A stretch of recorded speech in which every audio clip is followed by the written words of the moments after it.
मायावती मंच आपसे ही जानना चाहती है। वैसे तो आपका भी सुझाव यही है कि वर्तमान में जिस तरह की जियो पॉलिटिक्स चल रही है, कोई किसी का सगा नहीं। सबसे बड़ा रुपया हर आदमी अपना इंटरेस्ट देख रहा है सर। और स्थिति यह है कि रावण के जैसे 10 सिर थे, एक काट दिया जाता था, दूसरा पैदा हो जाता था। एक आतंकवादी हम मार देंगे, 10 और पैदा हो जाएंगे। जी। तो समस्या 2000 साल के लिए क्या विकल्प होने चाहिए, इस पर सर हम चाहते हैं कि चर्चा होनी चाहिए। ऑपरेशन सिंदूर पार्ट 2, जो कि धर्म युद्ध है, और धर्म युद्ध में जो विजय होती है वो सत्य की होती है।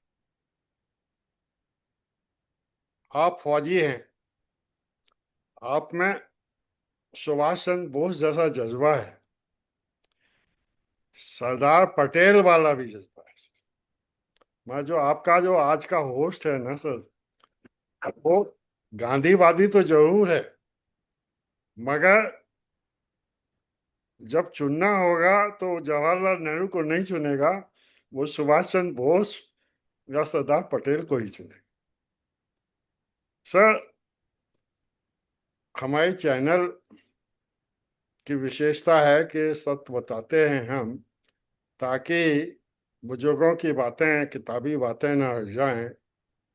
हो सकता है कि हमारी व्यूअरशिप अभी कम है, मगर मुझे पूरा विश्वास है कर्नल साहब कि आने वाली सदियों में एआई के माध्यम से जब जानने की कोशिश की जाएगी, तो हमारे आगे वाले जनरेशन को पता लगेगा कि आज की तारीख में कर्नल डॉक्टर राकेश कनवाल साहब की जो सोच थी ऑपरेशन सिंदूर पार्ट 2 के बारे में, वो कितनी सटीक और सही थी।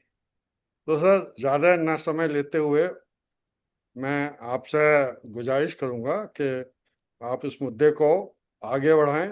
क्या चैलेंज हैं, क्या पॉस कॉन्स हैं, और क्या ऑब्जेक्टिव है। Over to you sir. सबसे पहले मैं आपके दर्शकों से यही निवेदन करूंगा कि वो ज्यादा से ज्यादा लाइक, सब्सक्राइब और शेयर बटन जरूर दबाएं, क्योंकि ये जो हम आप लोगों के लिए प्रोग्राम्स लाते हैं, इसमें काफी मेहनत लगाते हैं, मेहनत करनी पड़ती है। तो हमें हौसला अफजाई के लिए जितने आप लाइक करेंगे, उससे हमें हौसला ही मिलेगा।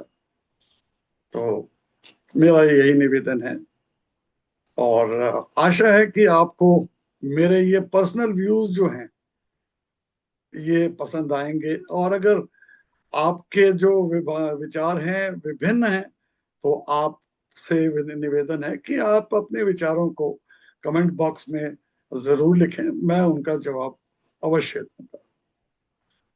तो टॉपिक आज का हमारा जो है वो है कि ऑप सिंदूर। इसका जो हमने जो नॉमेनक्लेचर जो दिया हुआ है 2.0, मेरे हिसाब से ये गलत है। ये ऑप सिंदूर चल रहा है। तो जैसे पिक्चर में होता है कि पिक्चर के बीच में एक इंटरवल आता है, तो हम इस समय इंटरवल के ही दौर से गुजर रहे हैं। उसका जो इंटरवल के बाद की जो पिक्चर होगी, जिसमें कि क्लाइमेक्स आता है, जिसमें कि बहुत ही इंटेंस क्लाइमेक्स होता है, वो अभी देखना बाकी है। तो सबसे पहले तो आज जो हम ये जो अब जो हमारा सिंदूर का जो नेक्स्ट फेज है, इसमें कुछ हमारे सामने चैलेंजेस भी हैं, जो कि जियो पॉलिटिकल चैलेंजेस हैं, कुछ डोमेस्टिक चैलेंजेस हैं। क्योंकि जो इनिशियल फेज जो हुआ था हमारा, उसमें हमने 4 दिन के अंदर ही हमने इतना सरप्राइज देकर पाकिस्तान को बिल्कुल लूला लंगड़ा बना दिया था, और सोचा था कि वो अब सर नहीं उठा पाएगा। परंतु वो अपने चालों से बाज नहीं आ रहा है। इसीलिए अब टाइम आ गया है कि हम उसका पूरा नामो निशान मिटा दें। जैसे कि हमारे जितने भी हमारे डिफेंस मिनिस्टर हैं, प्राइम मिनिस्टर हैं, हमारे डिफरेंट सर्विसेज के चीफ्स हैं, सबने यही कहा है कि इस बार भूगोल और इतिहास बदला जाएगा इनका। तो आगे बढ़ने से पहले मैं बहुत ही संक्षिप्त में आपके सामने एक छोटा सा परिप्रेक्ष्य रखना चाहूंगा। बैकग्राउंड है, बहुत ही ब्रीफली रखना चाहूंगा कि जब से मोदी सरकार आई है 2014 में, तो पहली बार जो टेररिस्ट अटैक हुआ था, मेजर टेररिस्ट अटैक हुआ था, वो 2016 में सितंबर में हुआ था, जिसमें कि हमारे 19 सोल्जर्स को मार दिया गया था। वो शहीद प्राप्त किया था उन्होंने। तो उसका बदला हमने जो है सर्जिकल स्ट्राइक से लिया था। उसके बाद में कोई 2.5 साल या 3.25 साल के बाद में फरवरी 2019 में दोबारा एक बड़ा टेररिस्ट अटैक पाकिस्तान ने कराया, जिसमें कि हमारे 40 सीआरपीएफ के जवान थे, वो शहीद वीरगति को प्राप्त हो गए थे।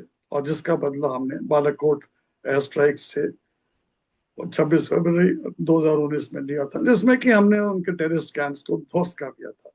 परंतु हमने पाकिस्तान के किसी भी इंफ्रास्ट्रक्चर, चाहे मिलिट्री का हो या सिविलियन इंफ्रास्ट्रक्चर, को हाथ नहीं लगाया था।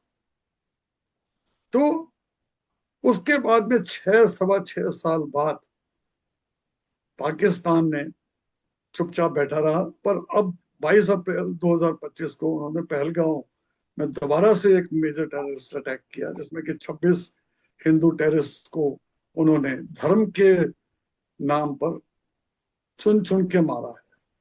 और शायद यही सोचा होगा कि जैसे कि पिछली बार उन्होंने किया था 2 बार, वो सिर्फ टेररिस्ट कैंप्स को खत्म कर देंगे और हम बिल्कुल बचे रहेंगे।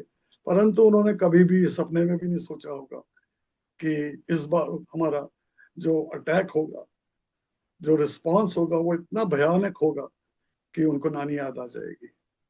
तो जो ऑप सिंदूर में जो हुआ था, तो वो मई में हुआ था, और 4 दिन में ही हमने उनको बिल्कुल सरप्राइज देकर, उनके 11 एयर बेसेस हैं, F-16 थे, उनके जो चाइनीज जो JF हैं 17, J10, उनके एयर डिफेंस सिस्टम्स हैं, रडार्स हैं, उनको हमने बिल्कुल नेस्तनाबूद कर दिया था।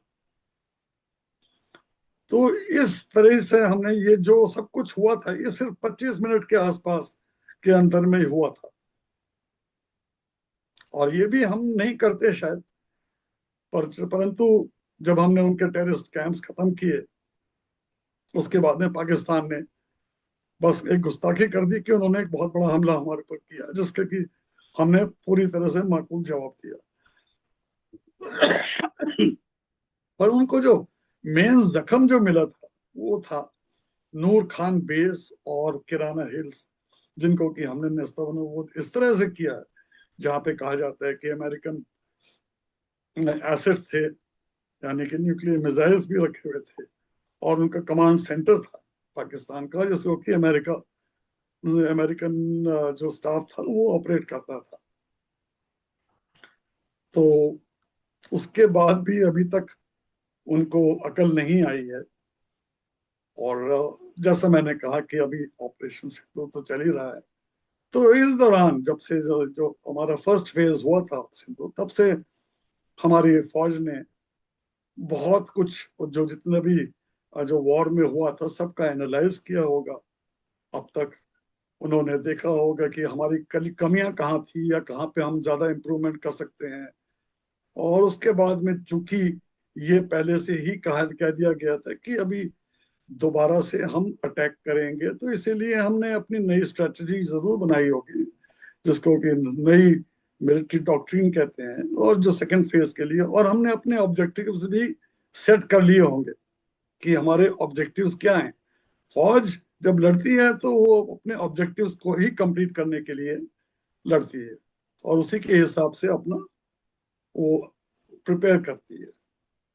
तो मेरे हिसाब से इस बार जो है ड्रोन्स का और एंटी ड्रोन सिस्टम्स का बहुत ज्यादा रोल रहेगा, क्योंकि जो कि हमने जो एक्सपीरियंस में देखा है पहले, जो यूक्रेन और रशिया वॉर में देख रहे हैं, कि जहाँ पे कि मेजर जो पार्ट ऑफ वॉर है उसमें ड्रोन्स का सबसे ज्यादा इस्तेमाल हो रहा है।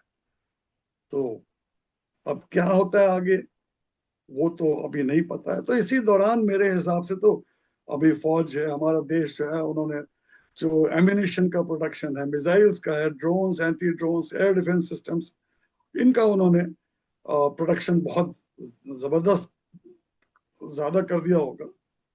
लॉजिस्टिक्स जो हैं उन्होंने वो इम्प्रूव किए होंगे, और जितने भी जो वनरेबल सेक्टर्स हैं वहां का भी उन्होंने सिक्योरिटी का पूरा इंतजाम किया होगा। जितने भी हमारे जो एयर बेसिस हैं, पोर्ट्स हैं, हमारे पास में करीब करीब 250 पोर्ट्स हैं, एयर सी पोर्ट्स। उसमें से जो 13 तो अपने गवर्नमेंट के हैं, बाकी 65 जो हैं प्राइवेट सेक्टर्स के हैं। बट ये जो है बहुत ही महत्व रखते हैं। तो मेरे ख्याल में मुझे कोई इसमें कोई संदेह नहीं है कि इनका प्रोटेक्शन पूरा उन्होंने किया होगा। इसके अलावा एम्यूनिशन डंप्स हैं, सप्लाई चेन, सबका प्रोटेक्शन उन्होंने अभी तक तो तैयार कर चुके होंगे। बस वो सिर्फ ये वेट कर रहे हैं कि हम चाहते हैं, बल्कि हम ये चाहते हैं कि वो इंस्टिगेट करें और वो अपना वॉर शुरू करें, जिससे कि हम ये दिखा सके कि हमने नहीं दिया किया था, ये पाकिस्तान ने वॉर शुरू किया जिसको कि हमने रिटेलिएट किया। ये एक हमारे लिए डिप्लोमेटिक विक्ट्री होगी। तो अब उसकी इसी के बाद में जैसे उन्होंने हमारे जो सेना ने जो अपनी वॉर डॉक्ट्रिन को जो रिवाइज किया होगा, और जो भी नई वॉर स्ट्रेटेजी बनाई होगी, और जो नए जो वॉर ऑब्जेक्टिव्स जो उन्होंने तैयार किए होंगे, तो उसी को टेस्ट करने के लिए हमने शुरू किया, जो कि एक्सरसाइज थी और रियल टाइम एक्सरसाइज रही है।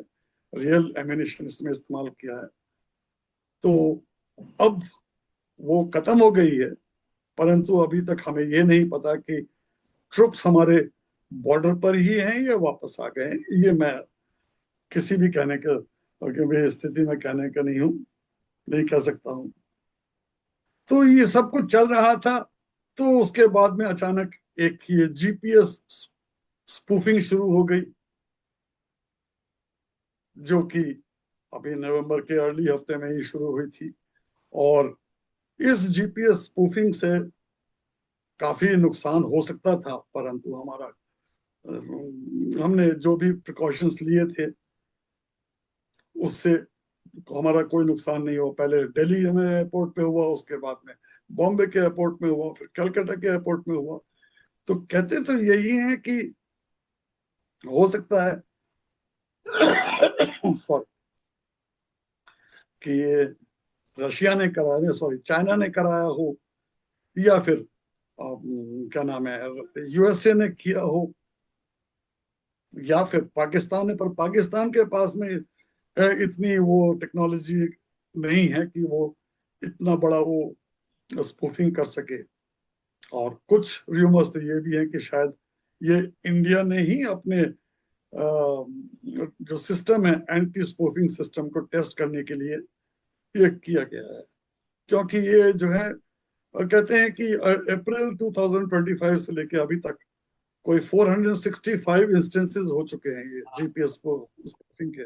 और इस बार जो पहली बार है इतना की बहुत ही भयानक जो स्पूफिंग की गई है। अब उसके बाद में क्या होता है, उसके बाद में दिल्ली बॉम्ब ब्लास्ट कर देते हैं, जो कि ये है जिसको हम कह सकते हैं कि 0.5 वॉर, जो हम कहते हैं कि फ्रंट वॉर है। और ये शायद उन्होंने एक्टिवेट किया है।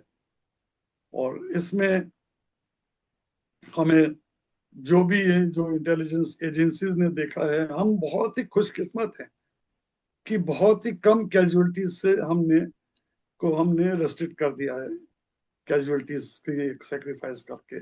क्योंकि जो हमारी इंटेलिजेंस एजेंसीज उन्होंने बहुत अच्छा काम किया है। उन्होंने राइसिन पकड़ी है, फिर अमोनियम नाइट्रेट जो है 3400 किलो जो एक्सप्लोजिव्स का काम करता है उसको पकड़ा है। परंतु ये है कि अभी भी 300 किलो अमोनियम नाइट्रेट कोई अकाउंटेबिलिटी उसकी नहीं मिली है हमें, वो अकाउंटेड फॉर नहीं है। तो हो सकता है कि वो कहीं आसपास कोई दोबारा से ऐसा टेररिस्ट एक्ट हो सकता है। और जो लॉजिक कहता है कि, एक इंग्लिश में कहावत है कि a fool will keep all his eggs in a single basket।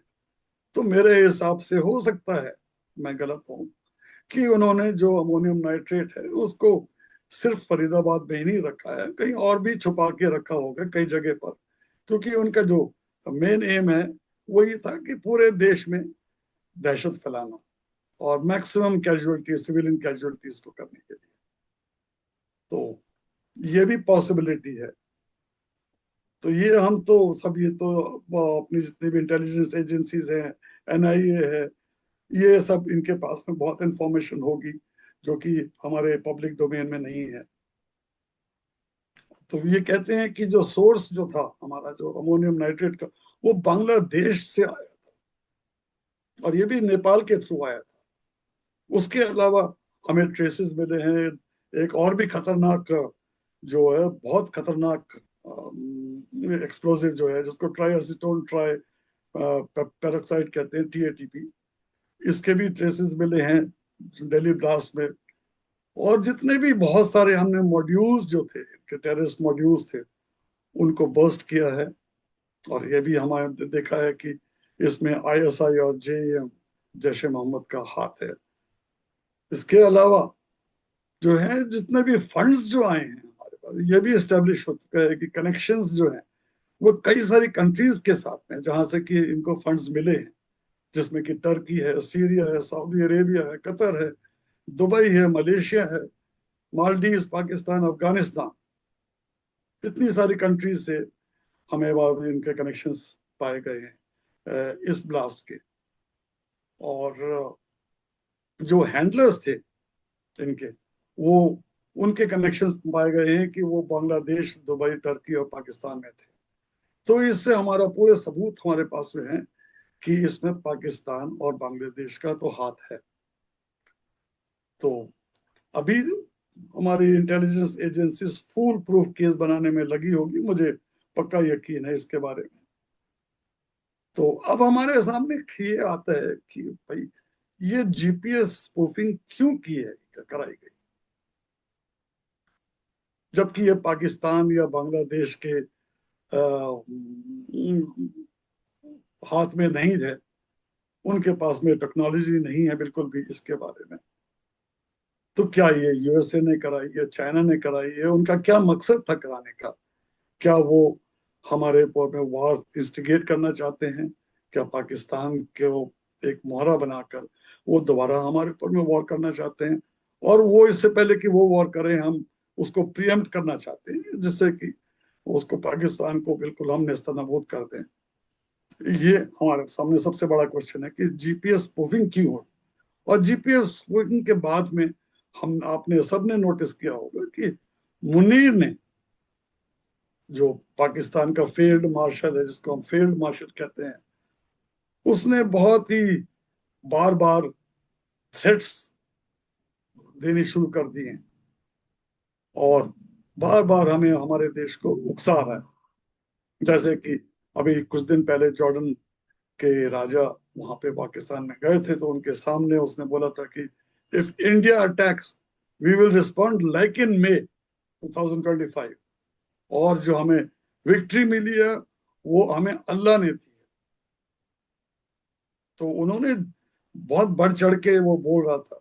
अभी कुछ दिन पहले ही वो USA के फ्लोरिडा स्टेट में था, वहां पे उसने न्यूक्लियर थ्रेट दिया है हमें।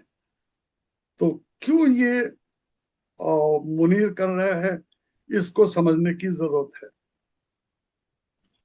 जबकि उसको ये पता है कि अगर इस बार पाकिस्तान का नक्शा ही खत्म हो जाएगा धरती से, उसके बावजूद भी ये थ्रेट्स हैं, धमकियां दे रहा है।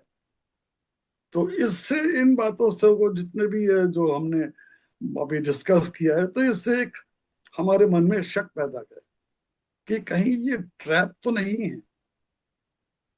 अब क्यों है, ये मैं अभी आगे बताना चाहूंगा कि कहीं ट्रैप हो सकता है। और इसमें ये है कि जो है, ये जो हमारा 11 राज्य हैं और जितने भी कंट्रीज हैं जो भी एफिलिएटेड हैं 11 राज्य के साथ में, उनका जो डिप्लोमेटिक जो सपोर्ट है हमारे देश के विरुद्ध है, वो पाकिस्तान को वेपन्स सप्लाई कर रहे हैं, एमिनेशन सप्लाई कर रहे हैं उनको, जो है इंफॉर्मेशन है, सैटेलाइट इंफॉर्मेशन है, सैटेलाइट डेटा भी प्रोवाइड कर रहे हैं, तो बहुत से तरीके से उनको, पाकिस्तान को हेल्प कर रहे हैं। तो अब जो है हम ये मालूम करना चाहेंगे कि एक्चुअली डीप स्टेट का यानी कि 11 राज्य और यूएसए, यानी यूएसए में जो 11 राज्य होता है उसको सीआईए और स्टेट डिपार्टमेंट को ही 11 राज्य कहा जाता है, उसमें एफबीआई का भी वो होता है, कि ऐसा लगता है कि जैसे कि वो हमारे खिलाफ एक चक्रव्यूह की रचना कर रहे हैं, हमारे जो देश को वो चारों तरफ से घेर रहे हैं। मैं कहाँ से घेर रहे हैं मैं इसके बारे में आगे बात करूंगा, और साथ ही साथ वो हमारी जो कैपेबिलिटीज हैं, कि हमारे पास में क्या वेपन्स हैं जिन्होंने जो हमने दिखा दिए हैं, जो हमने अभी तक नहीं दिखाए हैं। जैसे कि चाणक्य कहता था कि अपनी असली शक्ति को कभी मत दिखाओ, उसको छुपा के रखो।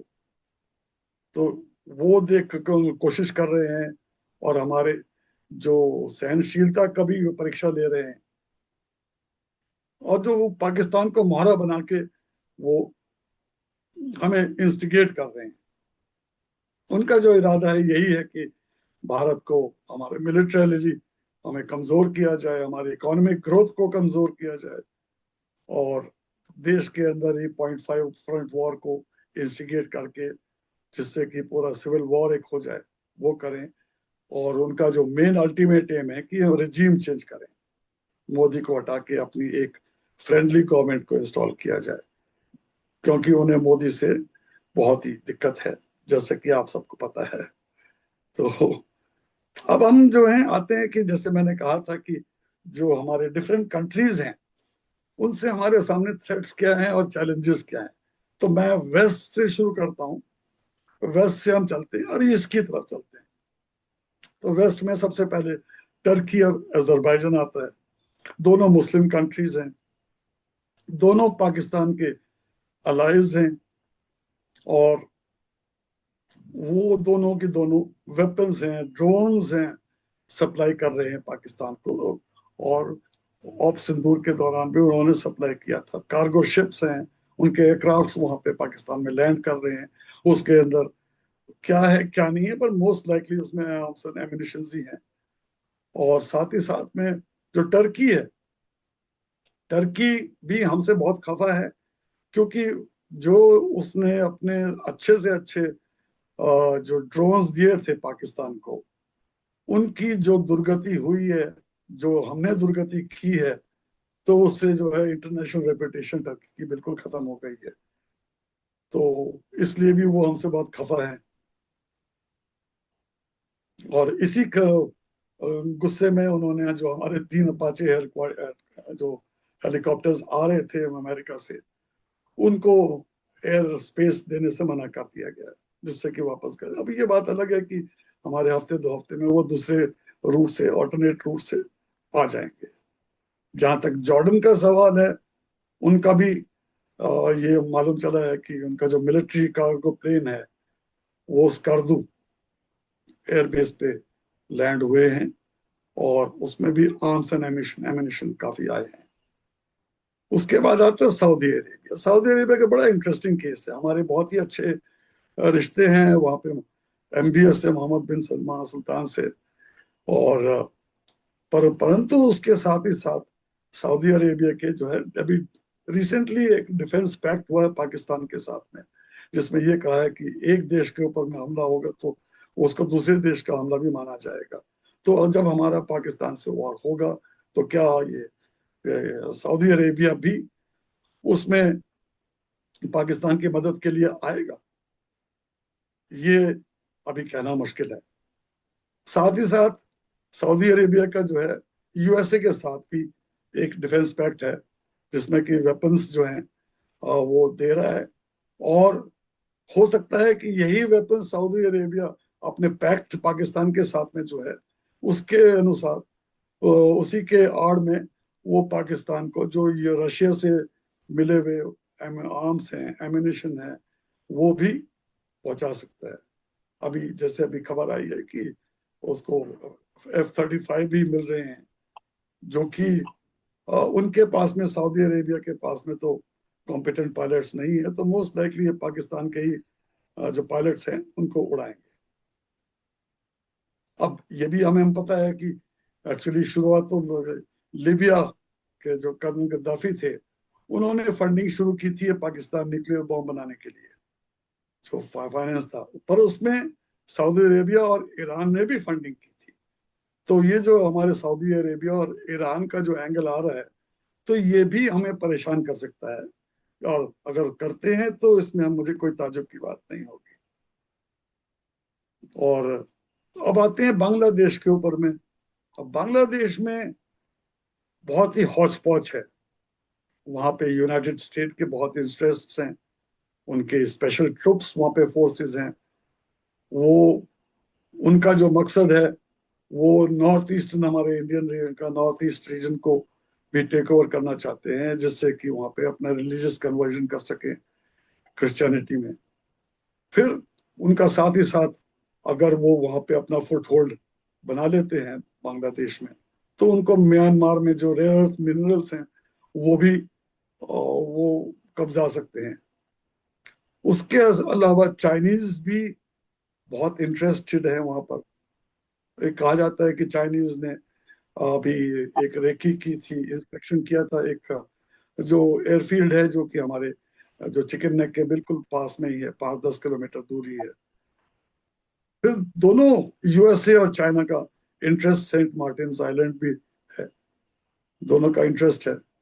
इसके अलावा जो है वहां पे आईएसआई और जैश ए महमूद और लश्कर ए तौबा और आईएसआईएस, इनकी भी प्लॉटिंग बहुत चल रही है। जो मुनीर का जो स्टेटमेंट एक और आया था बीच में, जिसमें उन्होंने कहा था कि जो नेक्स्ट अटैक हम करेंगे वो हम ईस्ट से करेंगे, यानी कहने का मतलब था कि वो बांग्लादेश से करेंगे। तो इसीलिए इधर से भी, बांग्लादेश से भी हमारा पोटेंशियल थ्रेट है, क्योंकि इस समय आईएसआई बहुत ही एक्टिव हो चुकी है। आज ही की खबर है कि आज आईएसआई के काफी सारे ऑफिसर्स वहां पे पहुंचे हैं, और उन्होंने हमारे जो बॉर्डर के पास की रेकी की है, वो भी की है। अब मोहम्मद यूनुस भी बहुत जोर शोर से कह रहा है कि हमारा जो एम है, हम ग्रेटर बांग्लादेश बनाना चाहते हैं, उसमें नॉर्थ ईस्ट और कलकत्ता को मिलाकर। तो इससे अभी अभी अब ये भी पे साबित हो चुका है कि जो दिल्ली ब्लास्ट में हुआ था, इसका प्लॉट भी जो है, जो बांग्लादेश में बना था, जो आईएसआई और जैश ए मोहम्मद ने बनाया था। तो अब आते हैं यूएसए पर। यूएसए भी हमारे अगेंस्ट में है और पाकिस्तान की तरफ भी है। हमसे भी खुंदक बहुत खाए हुए हैं, पर दूसरी तरफ से पाकिस्तान की मदद तो कर रहा है। पर एक चीज हमें ध्यान रखना चाहिए कि जितना पाकिस्तान वीक होगा, उतना ही यूनाइटेड स्टेट्स का की डोमिनेंस जो पाकिस्तान में है वो बढ़ती चली जाएगी। क्योंकि उसका मेन एम है कि वहां पर अपने एयर बेसिस बनाए। एयर बेसिस बनाए क्यों? क्योंकि उसको चाइना पे नजर रख सकता है, वहां से चाइना दूर नहीं है, बहुत पास है। जो नियरेस्ट जो उनका इंफ्रास्ट्रक्चर है, जो वाइटल मिलिट्री इंफ्रास्ट्रक्चर है, 200-250 किलोमीटर वहां से है। तो हमारे जो ये यूएसए की जो खुंदक है, वो इसलिए है कि वो इंडिया को जो है, हमने उनसे F-35 खरीदने के लिए मना कर दिया। बहुत कोशिश की ट्रंप ने, पर हमने मना कर दिया। उसके बाद में हमने उनके F-35 को केरला में भी एयरमेल लॉक कर दिया, उसको डिटेक्ट करके, जो कि वो सोचते थे कि ये तो इनविजिबल है, वो हमने कर दिया। हमने जो है ट्रंप को नोबेल पीस प्राइज के लिए एंडोर्स नहीं किया। जब मोदी गए थे कनाडा में, तो ट्रंप ने इनवाइट किया था कि यहाँ पे भी कुछ देर मिल के चले जाओ, पर मोदी ने मना कर दिया। उससे भी ट्रम्प की अहम को ठेस पहुंची है। ऊपर से हमने जले पर नमक छिड़का कि जो उनके जो एसेट्स थे यूएसए के, नूर खान ऑबिस और किराना हिल्स में, तो वो हमने पूरे खत्म कर दिए। तो उससे भी उसके अहम को ठेस लगी है। और उसने उसके मना करने के बावजूद भी हम रशिया से तेल खरीद रहे हैं। फिर उसने ये मुनीर से कहा था कि मुझे हमें बगराम एयरबेस चाहिए, परंतु इंडिया ने रातों रात पूरा पासा पलट दिया और हमने बगराम को अफगान से अपने अंडर में, कंट्रोल में कर लिया। तो इस तरह से वो था। इतने सारे वो जो उसके रीजंस हैं जिसलिए हमसे ट्रम्प खफा है। तो इसीलिए वो भी उतावला है कि हमारे तरक्की को वो ठेस पहुंचाए। हमारे जो जो हमारी जो सुपर इमर्जिंग सुपर पावर है, वो जो उसके स्टेटस को भी खत्म करना चाहता है। तो जहां तक रशिया का सवाल है, रशिया जो है हमारा दोस्त है, और परंतु इस समय वो भी थोड़ा कमजोर हो चुका है, क्योंकि 3 साल से वो भी अपना यूक्रेन के साथ में वॉर लड़ रहा है। तो वो हमारे मदद में कितना आ सकता है, इसके बारे में हम कुछ नहीं कह सकते हैं। जहां तक चाइना का सवाल है, चाइना की अर्थव्यवस्था इस समय काफी डावाडोल है। और और उसके साथ ही साथ तो उसने चाइना अपना भी इंडिया से भी अपना रिश्ते ठीक करने की कोशिश कर रहा है। उसके वो उसमें इसी के लिए वो कुछ पॉजिटिव स्टेप्स लिए गए हैं। परंतु उसके साथ ही साथ हम हमारे लिए चाहे कुछ भी वो करे, हम विश्वास चाइना के ऊपर नहीं कर सकते। तो हमारे हिसाब से चाइना ही हमारा सबसे बड़ा दुश्मन है, क्योंकि वो फाइटर प्लेन्स है, एयर डिफेंस सिस्टम्स है, रडार्स है, रियल टाइम सैटेलाइट डेटा है, वो पाकिस्तान को दे रहा है, जैसे कि उसने ऑप सिंदूर के टाइम भी दिया था। और चूंकि चाइना का भी इंटरेस्ट था बगराम एयर बेस में, तो उससे भी वो खफा है, क्योंकि बगराम एयर बेस लेने के बाद में हमने उनके जो बीआरआई का जो है सीईसीपी प्रोजेक्ट है, वो पूरा के पूरा खत्म कर दिया है, जिसमें कि उन्होंने कहते हैं कि $60 बिलियन लगाए हैं अभी तक। तो जो इनका प्रोजेक्ट था, बहुत ही एम्बिशियस प्रोजेक्ट था, जो कि एक तरह से खत्म हो गया है। और उसको चिंता भी है कि बगराम एयरबेस जो है मुश्किल से 200 किलोमीटर, जो मैंने जैसे कहा था कि चाइना का एक वाइटल इंफ्रास्ट्रक्चर वहां से सिर्फ 200 किलोमीटर दूर है। तो इसीलिए पॉसिबिलिटी है कि हम चांसेस तो उसके इन्वॉल्वमेंट होने के बहुत कम है। परंतु जो जिनपिंग बैठा हुआ है वहां पे, शी जिनपिंग, उसके दिमाग कब पलट जाए और कब वो एक मिस एडवेंचर करने की कोशिश करे, हमारे लिए मुश्किल पैदा करने की कोशिश करे लद्दाख वैली पे, हमारे बॉर्डर्स पे चाइना में या अरुणाचल में, ये कह नहीं सकते हैं। पर हमें इसके बारे में सावधान रहने की जरूरत है। और मुझे पक्का यकीन है कि हमारी जो आर्म फोर्सेस है, उसने इसका पूरा इंतजाम करके रखा होगा। जहां तक पाकिस्तान का सवाल है, पाकिस्तान ने कोई इन्फिल्ट्रेशन नहीं किया इस बार। वो छोटे मोटे तो रूटीन इन्फिल्ट्रेशन होते हैं। हमारे जो इतना बड़ा बॉर्डर है पाकिस्तान के साथ में, उसकी डिफिकल्ट टेरेन है, हम कितनी भी कोशिश करें तो कुछ तो इन्फिल्ट्रेशन जो टेररिस्ट का हो ही जाता है, पर कोई मेजर वहां से इन्फिल्ट्रेशन नहीं हुआ इस बार। जो भी था वो हमारे होम ग्रोन, जो उनके स्लीपर सेल्स थे, उनके थ्रू ही ये ब्लास्ट कराया गया है। और चूंकि पाकिस्तान को डीप स्टेट का भी सपोर्ट है, और उनको वेपन्स भी मिल रहे हैं टर्की अजरबैजान से, और साथ में जो है पाकिस्तान की जो फर्स्ट पॉलिसी है, फर्स्ट स्ट्राइक पॉसिबिलिटी जो है न्यूक्लियर वेपन को यूज करने की, वो थोड़ी सी हमें परेशान कर सकती है। क्योंकि जो पाकिस्तान की जो आर्मी है, वो दिमाग से नहीं सोचती है, वो दिल से भी नहीं सोचती है, वो बहुत इम्पल्सिव है। हो सकता है कि उनको लगे कि जब हम मर रहे हैं, हम डूब रहे हैं, तो हम दूसरे को भी डुबा के डूबेंगे। तो हो सकता है कि वो nuclear missile as a last resort fire कर दे। अब हमारी जो जो एयर डिफेंस सिस्टम्स हैं उसको रोक पाती है या नहीं रहती, इट्स $1 मिलियन क्वेश्चन। तो इसीलिए वो कोई भरोसा नहीं है। कोई रैशनल आर्मी होती है कोई देश की, उससे तो हम भरोसा कर सकते हैं कि वो ऐसा कोई नहीं करेगा। नो फर्स्ट यूज, ये तो सिर्फ वेपन ऑफ डिटरेंस है।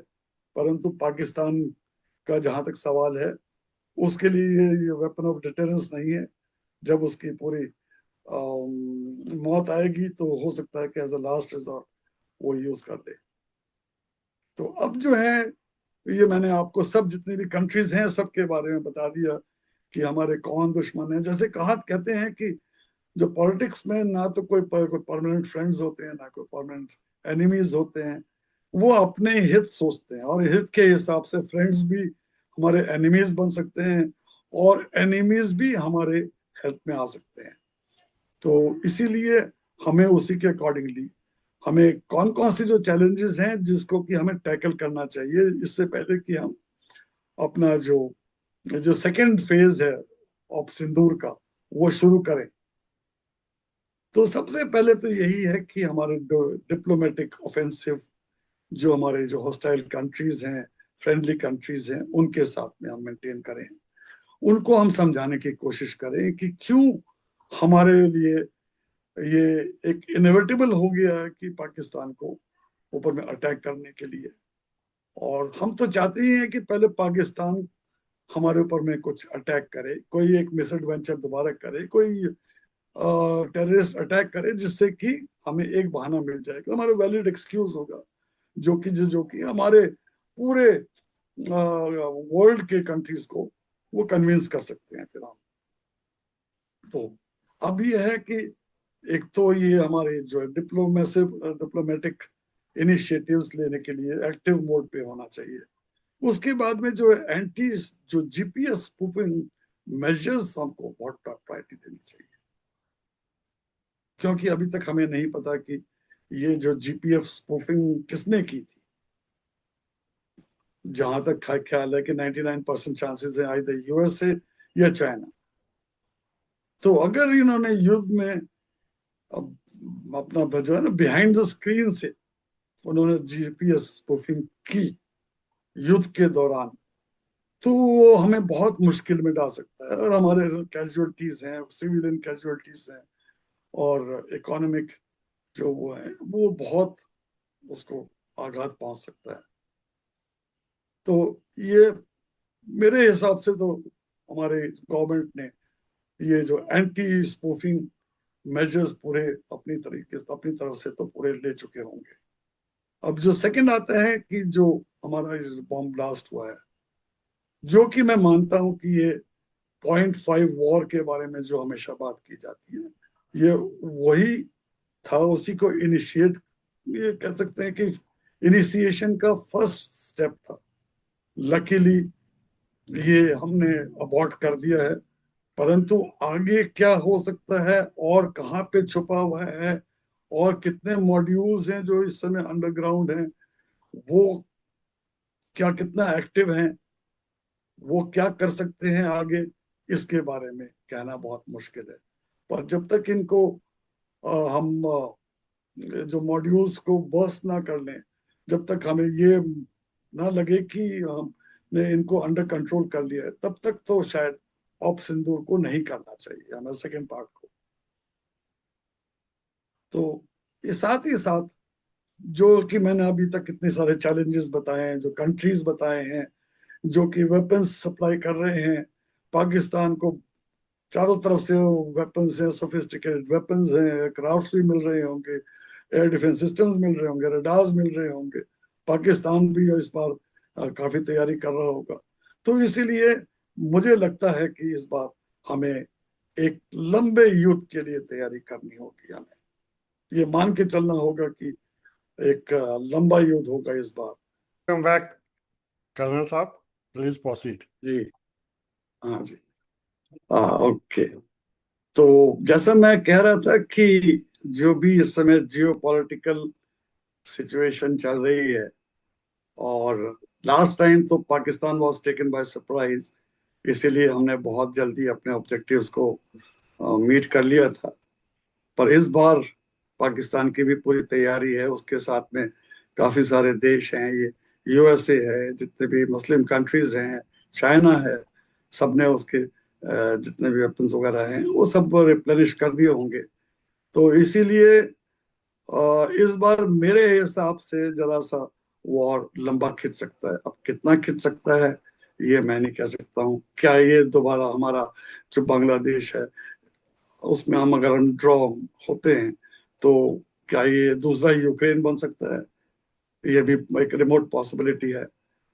और हमें जो है कोलेटरल जो डैमेज हो सकता है हमारे कंट्री में, वो भी किस हद तक हो सकता है उसके लिए हमें पूरी तैयारी करनी पड़ेगी, तैयार रहना चाहिए रहता। तो इसके लिए हमें तो है कि जो अभी जो बॉम्ब ब्लास्ट हुआ था, जितने भी मॉड्यूल्स हमने बर्स्ट किए हैं, जिसमें हमने जो हमारे जो इंटेलिजेंस एजेंसीज को जितने भी कॉम्प्लिसिटी हैं, जो इसमें हैंडलर्स थे जिन्होंने इसको प्लॉट किया, यानी कि आईएसआई और जैश ए मोहम्मद है, आईएसआईएस है, तो ये जो है जितने भी हैं आतंकी ग्रुप्स हैं, उनके अगेंस्ट में हमारे पास में फुल प्रूफ एविडेंस कलेक्ट करना जरूरी है, जिससे कि हम पूरे वर्ल्ड को कन्विंस कर सकें कि हमारा जो एक्शन था ये जस्टिफाइड था। तो ये डोजियर बनाना बहुत जरूरी है। अब वो बात अलग है कि 2014 से पहले डोजियर से डोजियर बनते चले गए और उनके ऊपर में कोई एक्शन नहीं हुआ। पाकिस्तान ने भी उन डोजियर्स को उठा के डस्टबिन में फेंक दिया था।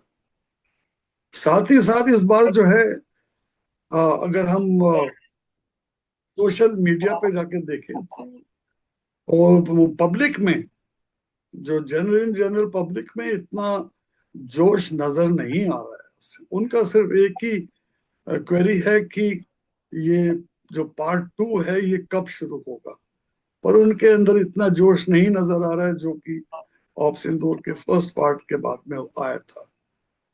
तो इसीलिए हमें पूरा पब्लिक सपोर्ट को रखना पड़ेगा, अपना पूरा पब्लिक सपोर्ट रैली करनी पड़ेगी, जिससे कि सारी पूरा देश, हमारे सारे भारतवासी अपने गवर्नमेंट के साथ में सॉलिडली खड़े रहें और उसको उनके साथ में हाथ में हाथ मिलाकर वो भी अपना योगदान करें युद्ध के समय पर। तीसरी चीज जो कि हमारे जो ये है कि हमारे बीच में जो इस समय जो चल रहा है, जो कम्युनल टेंशन जो चल रहा है, अब देखिए कि जैसे हमारे मुस्लिम्स ने जो अभी किया है, सारे इतने बड़े बड़े मॉड्यूल्स हैं, इतने बड़े लार्ज स्केल पे, तो इसीलिए हिंदूज और मुस्लिम्स के बीच में डिस्ट्रस्ट तो था, पर इस समय जो डिस्ट्रस्ट है वो मैक्सिमम है, और जिसकी वजह से टेंशन्स बहुत है दोनों कम्युनिटीज में। तो उसको भी हमें अंडर कंट्रोल लाना पड़ेगा। जब तक कि हम उसको कंट्रोल में नहीं लाएंगे तब तक हमें अपना जो सेकंड पार्ट है ऑप सिंदूर का उसको पोस्टपोन करना चाहिए। ये मेरा अपना सोचने का है। साथ ही साथ हमें यूएन यूनाइटेड नेशंस का सपोर्ट भी गेन करना होगा, जिसमें कि हमें डिप्लोमेसी सबसे ज्यादा काम आएगी। एक और हमारे सामने जो है एक प्रॉब्लम है, जो कि इसको मैं हेडेक कहूंगा, वो है हमारी ऑपोजिशन पार्टी, जो कि बिल्कुल इररिस्पॉन्सिबल है। अगर हमारा कुछ वॉर लंबा खींचेगा या हमारे यहाँ पे कोलेट्रल डैमेज ज्यादा होगा, तो वो उसको भी एक मुद्दा बनाकर सोशल मिस इन्फॉर्मेशन उसका शुरू कर देंगे। और अगर हमने जो अपने ऑब्जेक्टिव्स पूरे नहीं किए, तब भी वो कहेंगे कि आपने पीओजे के क्यों नहीं लिया, आपने ये क्यों नहीं किया, वो क्यों नहीं किया। तो दोनों तरफ से वो मिस इन्फॉर्मेशन कैंपेन कर सकते हैं और पब्लिक का ध्यान बटा सकते हैं। तो इसीलिए इसके लिए जरूरी है कि पॉलिटिकल पार्टीज को भी कॉन्फिडेंस में लिया जाए और उनको भी समझाया जाए कि मुसीबत के समय पर वो एकजुटता दिखाएं, देशभक्त बने और गवर्नमेंट का साथ दें। उसके बाद में जो ये भी पॉसिबल है कि वॉर के बाद में अगर हमने अपना जो डिप्लोमेटिक ऑफेंसिव अगर वो नहीं हम कर सके, पूरा नहीं कर सके, तो हम अपने वर्ल्ड के जो कंट्रीज हैं, डेवलप्ड कंट्रीज हैं, यानी कि यूएसए है, नाटो कंट्रीज हैं, उनको हम कंप्लीटली उनको कन्विंस नहीं कर पाए, तो हो सकता है कि हमारे ऊपर में सैंक्शंस लगाया जाए, हमसे टैरिफ्स बढ़ा दिए जाएं और हमें आइसोलेट करने की कोशिश की जाए, जिसके लिए कि हमें ये खतरा तो उठाना ही पड़ेगा और इसके लिए हमें पूरी तैयारी अभी से ही रखनी पड़ेगी। हो सकता है कि जैसे अगर ये टैरिफ से सैंक्शंस लगाए जाएं तो यूएसए जो है, जो हमें जो 414 इंजन जो जी की तरफ से दे रहा है, जिसके साथ में हमने करार किया है 99 इंजन के लिए, उसको और डिले कर दे या उसको रोक भी सकता है। उसने हमें javelin anti missile tank missiles भी प्रॉमिस किए, उनको भी रोक सकता है।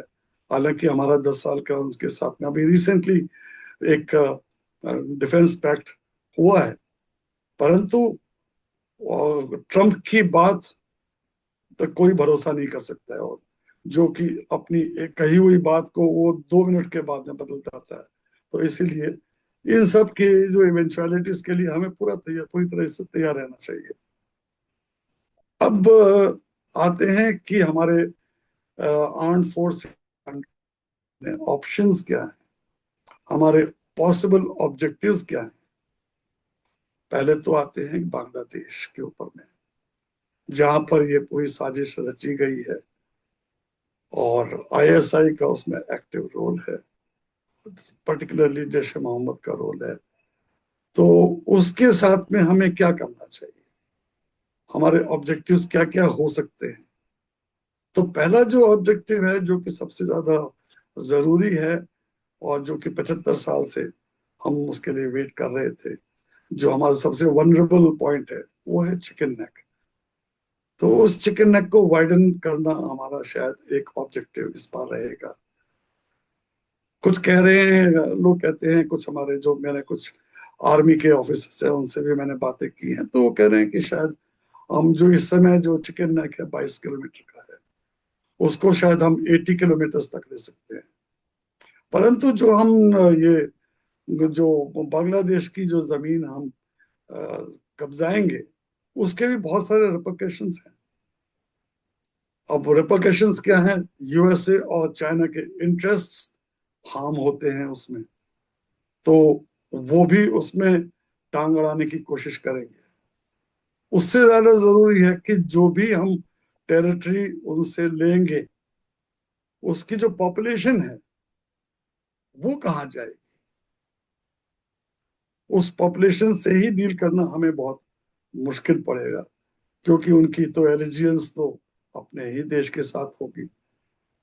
तो हो सकता है उसका एक फॉल आउट ये भी हो सकता है कि बहुत सारे रेफ्यूजीज हमारे कंट्री में आ जाए। हम बहुत कोशिश कर रहे हैं उनको निकालने की, हो सकता है कि वो वापस हमारे यहाँ पे आ जाए, तो रेफ्यूजीज की प्रॉब्लम भी आ सकती है। साथ ही साथ ये रेफ्यूजीज के साथ ही जैश ए मोहम्मद और लश्कर ए तौबा के जो टेररिस्ट हैं, वो भी उन्हीं के भेष में अंदर आ सकते हैं कंट्री में। और अगर नहीं भी आते हैं तो हो सकता है जो ऑक्यूपाइड टेरिटरी होगी वहां पर वो काफी हमें ब्लीड करने की कोशिश करें। सेकंड ऑप्शन हमारे पास में है कि हम यूनुस का तख्ता पलट करें। यूनुस का तख्ता पलट करके उसके जो जो क्लोज सर्किट है, जो उसके किचन कैबिनेट है जिसको कहते हैं, वो प्राइम मिनिस्टर तो है नहीं, वो तो सिर्फ एक एडवाइजर है, तो उसका तख्ता पलट करके, और जिसको कि उसकी बैकिंग है, उसके पास में सीआईए की बैकिंग है, यूएसए की बैकिंग है, उसका हम पलट करके और हम शेख हसीना को दोबारा से वहां पे गद्दी पे बैठाए। क्योंकि इस समय लीगली शेख हसीना ही जो लीगली वो प्राइम मिनिस्टर अभी तक भी है, क्यों अभी तक तो रिजाइन नहीं किया है। तो ये दो पॉसिबिलिटीज बनती हैं। अब उसमें जो रेजिस्टेंस होगा यूएसए और चाइना की तरफ से, कितना रेजिस्टेंस होगा, साथ ही साथ में जो जैश ए मोहम्मद और लश्कर ए तैयबा के जो टेररिस्ट हैं उनकी तरफ से कितना रेजिस्टेंस होगा ये तो समय ही बताएगा। पर ये जो हमारे ऑब्जेक्टिव्स हैं, मुझे नहीं पता कि इसके अलावा भी कोई और ऑब्जेक्टिव्स होंगे हमारे आर्म फोर्सेस के, वो अब हमें आगे ही दिखाई देगा।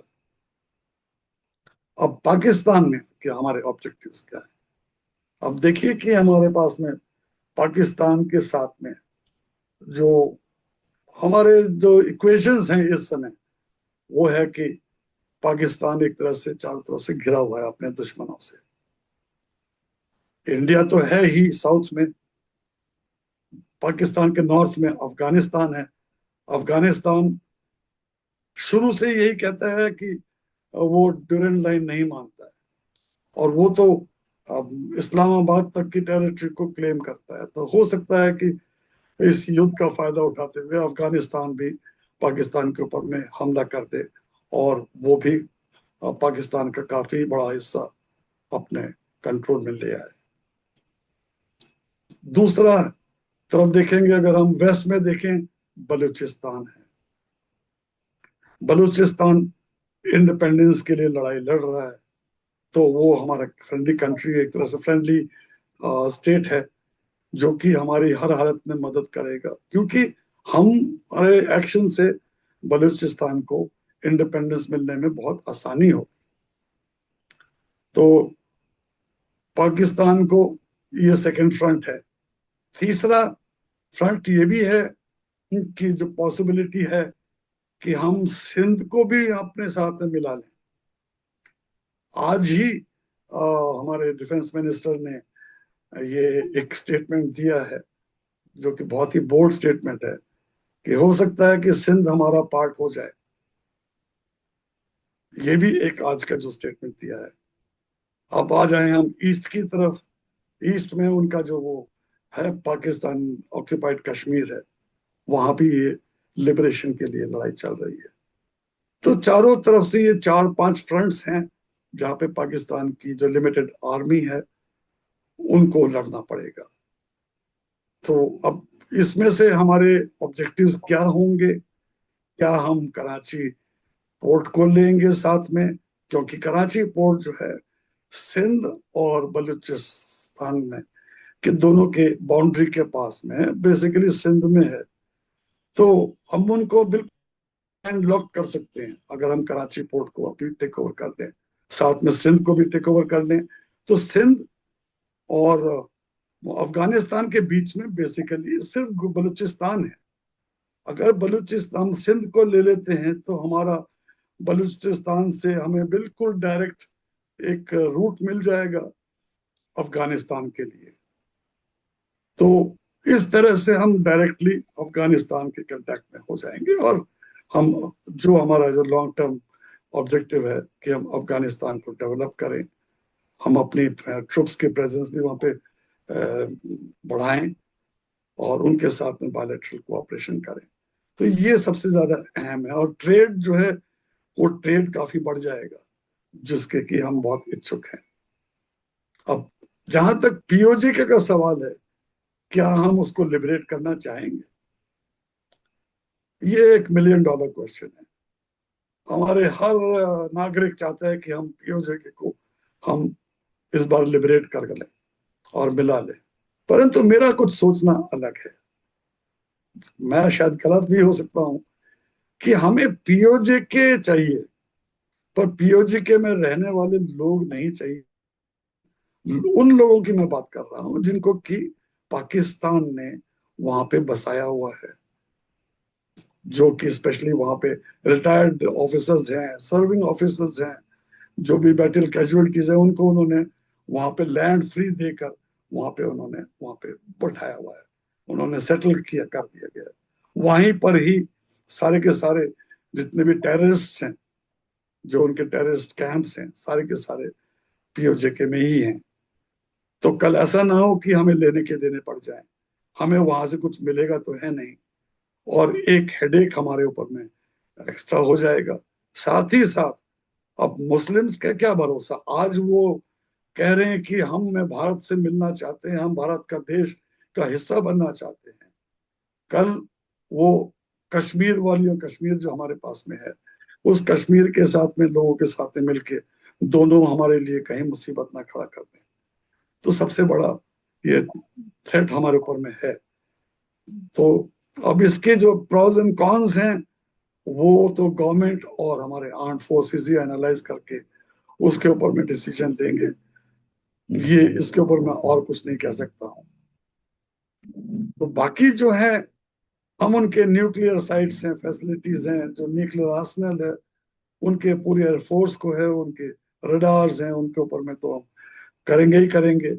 और पाकिस्तान का नेस्तनाबूद इस तरह से कर देंगे कि उनको इतना पीछे कर देंगे कि वो बिल्कुल हैंड टू माउथ हो जाएं और कम से कम 20-25 साल पिछड़ जाएं।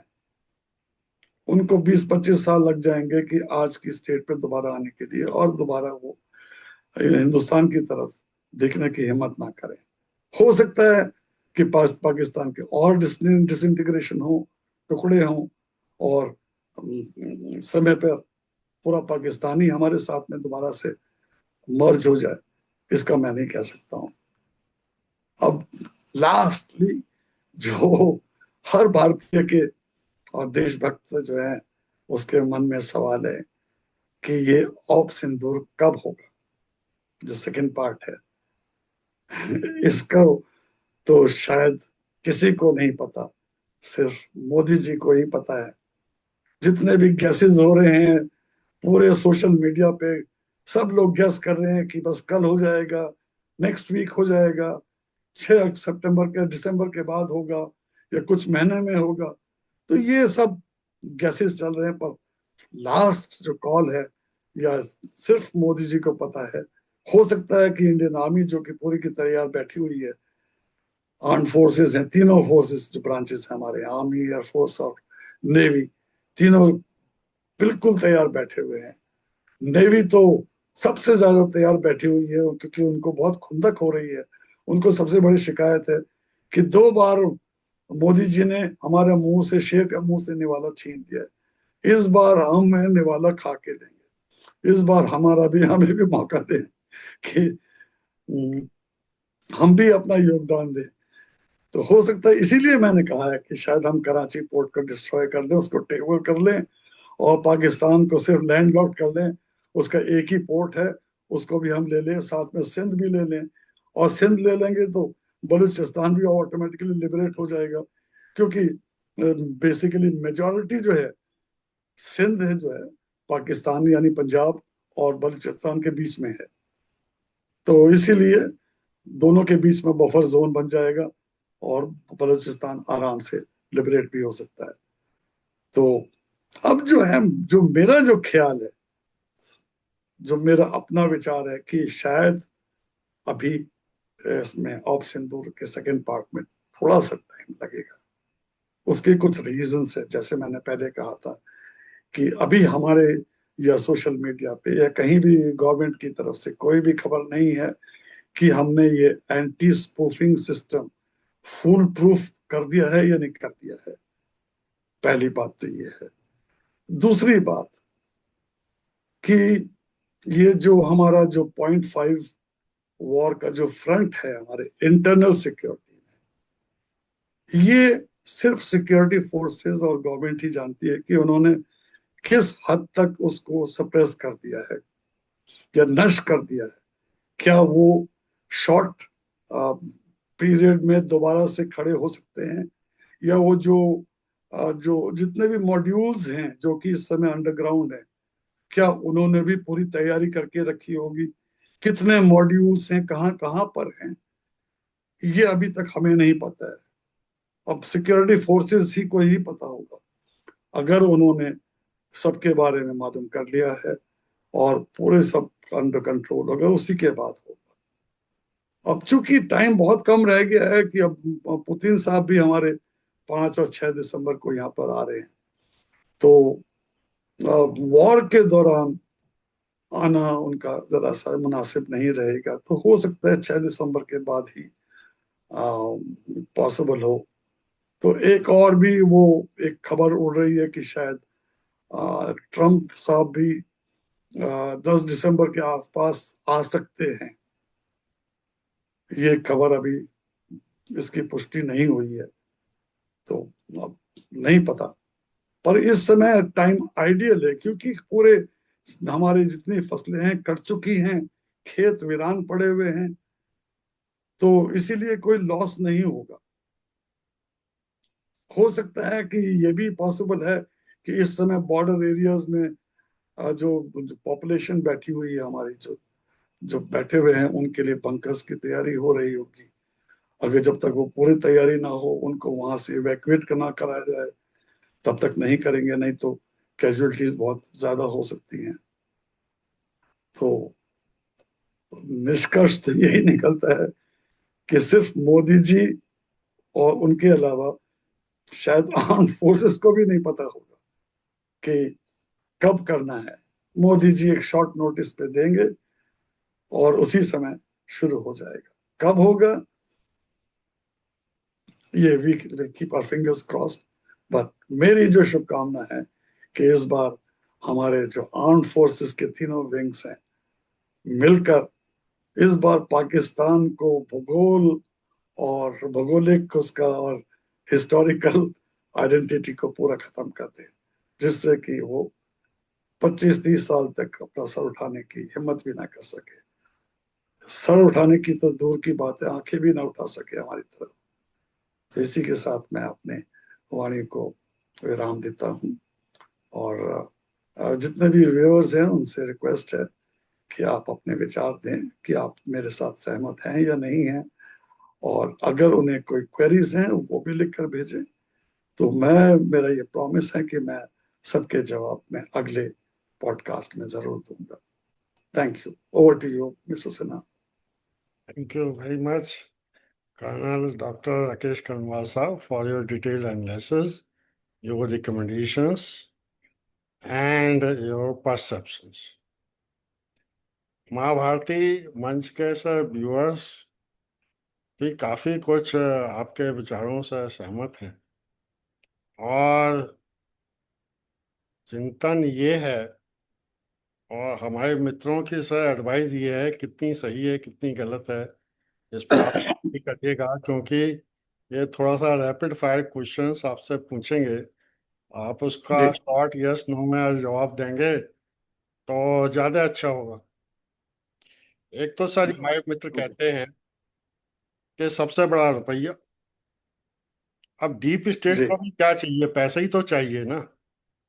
जी और जो हम लोग बात करते हैं कि 15 से 20 दिन की लड़ाई खत्म में हो जाएगी या 30 दिन की भी चलेगी, तो लगभग 3 लाख करोड़ ये अनुमान है रुपए खर्च होंगे। अब भारत की जो रेवेन्यूज हैं वो करीब 70 लाख करोड़ हैं सर। 3 लाख रुपए हमें कोई मायने नहीं रखते हैं एक्चुअली। हम जी ये 3 लाख करोड़ का अगर बिजनेस दे दें डीप स्टेट को, भाई डीप स्टेट को क्या चाहिए, पैसा चाहिए। तो जी ये ये इस परिप्रेक्ष्य में कहा जा रहा है सर कि पिछले 100 साल का आप आकलन करिए सर, जितनी भी लड़ाई हुई हैं कोई कोई फायदेमंद सौदा नहीं हुआ सर। अब ये जरूर है कि जो सेकंड वर्ल्ड वॉर हुई सर, जिसमें राइज ऑफ डेमोक्रेसी हुई, यूएनओ बना, ये आप फायदा कह सकते हैं, मगर यूएनओ किस पंगु स्थिति में है ये भी आप समझ सकते हैं। 71 में बांग्लादेश वार हुई, जिसको हम लोग कहते हैं कुछ फायदा हुआ, और फायदा क्या हुआ वो आपको दिखाई दे रहा है सर। और उसके बाद 1950-53 में सर कोरियन वार हुई, और साउथ कोरिया में डेमोक्रेसी के माध्यम से उन्होंने काफी उन्नति की है, ये फायदा माना जा सकता है। और 1967 में इसराइल ने 6 दिन में जो कमाल किया था वो भी एक उपलब्धि कही जा सकती है। और 1991 में जो गल्फ वार हुई और सद्दाम हुसैन का जो लगभग 25% दुनिया पे कंट्रोल था, उसका खात्मा हुआ, वो भी उपलब्धि की जा सकती है। मैं वर्तमान में आप देख रहे हैं 3 साल में रशिया जैसा कंट्री यूक्रेन को काबू नहीं कर पाया। इसराइल जो है किस तरह से अनएंडिंग वॉर लड़ रहा है। कहा जाता है कि 30 दिन की लड़ाई में हम लगभग अपने 3,000 सैनिकों को भी खो देंगे। न्यूक्लियर वार भी हो सकती है।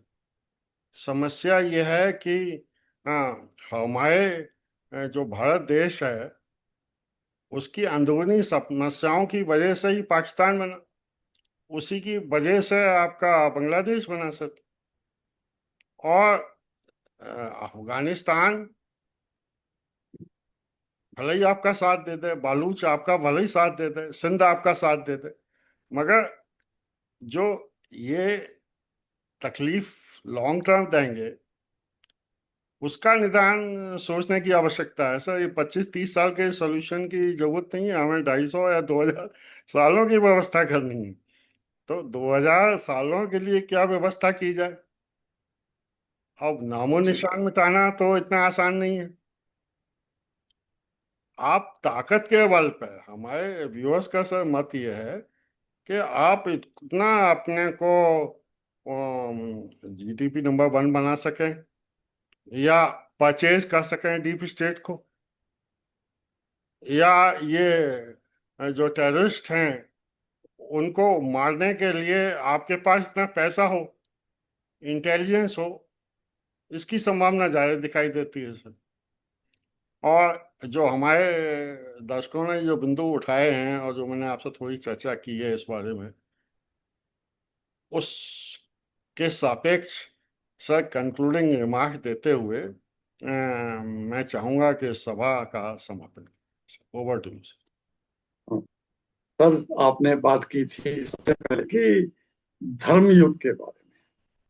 आपने ऑप सिंदूर को एक धर्म युद्ध का संज्ञा दी थी।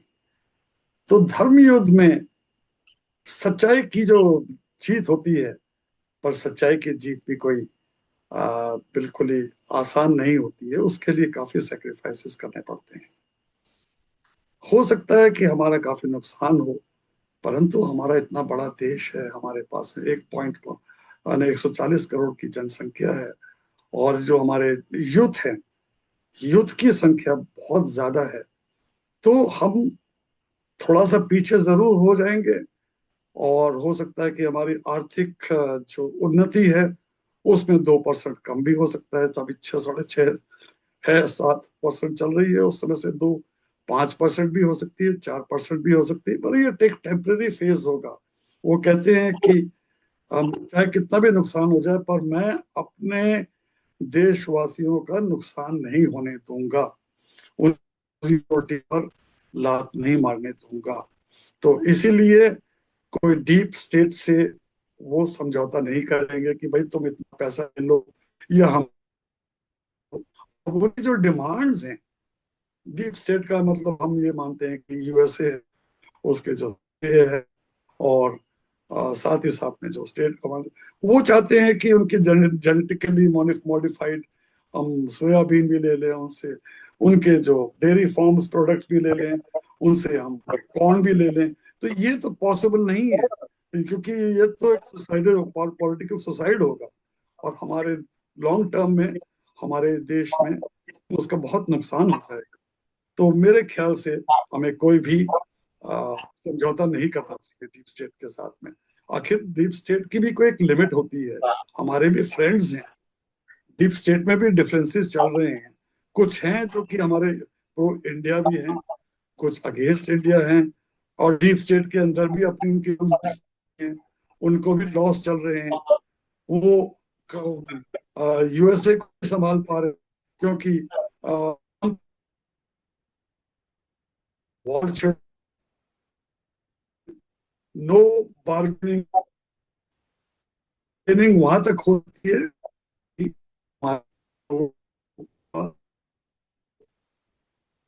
मेरा अब सोचना। सर आपकी बात करते रही है तब तक मैं दो बातें अपने बोल दूं। जो 2,000 साल के लिए व्यवस्था हम सही करना चाहते हैं, और मुझे ये लगता है कि हमारे मोदी सरकार को इसमें फोकस ये बनाना चाहिए, क्योंकि जो और आप कहते हैं हम बलूच को भी जोड़ेंगे, हम फलाने को भी जोड़ेंगे, हम वोटिंग राइट नहीं देंगे सर। हमारी सत्ता जो है इस तरह की रहेगी, हमारा एडमिनिस्ट्रेटिव कंट्रोल तो रहेगा, उनके एरिया में वो जाने, वो उनका काम जाने, मगर भारतवर्ष में मुसलमानों का वोटिंग राइट छीन लिया जाना चाहिए। हम छोटे रहें, कोई दिक्कत वाली बात नहीं। अगर वोटिंग राइट चाहिए तो आप बांग्लादेश जाइए, पाकिस्तान जाइए, अफगानिस्तान जाइए या बलूचिस्तान जाइए। हम तो सिर्फ अपने देश को प्योरीफाई करने की बात करते हैं, चाहे किसी को अच्छा लगे चाहे बुरा लगे। मुझे लगता है कि मोदी जी सर ऐसा कर सकते हैं। आपकी क्या विवेचना है इस सबके पर? थिंक टैंक हैं जिनका फीडबैक मिलता है, उनको धन्यवाद करते हुए आपसे दो क्वेश्चन और पूछने हैं। आपने भी सहमति जी दी है, सिर्फ चिकन नेक को एक दिन में कब्जा कर लिया जाए सर, और एक दिन में कराची को उड़ा दिया जाए और फिर चुपचाप बैठा जाए। आपकी क्या राय है सर? जी, बिल्कुल स्विफ्ट एंड डिसाइसिव एक्शन, तो कुछ साल में हम दोबारा से ऊपर उठ के जा सकते हैं। तो इसीलिए धर्म युद्ध में सेक्रीफाइसेस के लिए हमें तैयार रहना चाहिए।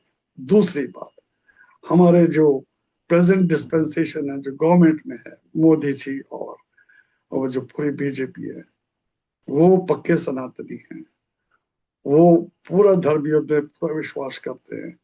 वो चाहते हैं कि मेरे देश के हर इंसान की जो